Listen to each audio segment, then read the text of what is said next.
आज आपण इथे छोटंसं नाटकाच्या रूपामध्ये तुम्हाला व्यसनमुक्तीचे काय दुष्परिणाम होतात हे आपण सांगण्याचा प्रयत्न केलेला आहे।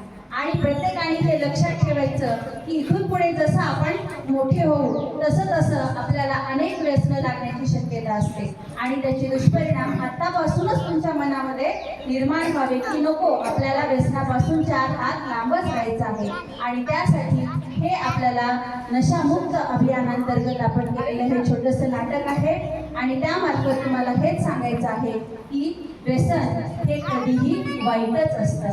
ते आपल्या आयुष्याला, आपल्या संसाराला, आपल्या सगळ्या घरातल्या लोकांनाच नाहीसं करण्याचं काम करत असतं। ज्या व्यक्तीला व्यसन आहे तो एकटा व्यक्ती कधीही मरत नाही, त्याच्यासोबत त्याचं अख्खं कुटुंब मरतं। आणि म्हणून सगळ्यांना हेच सांगणं आहे की प्रत्येकाने व्यसनापासून मुक्त राहिलं पाहिजे आणि तरच आपला भारत नशामुक्त होईल। धन्यवाद।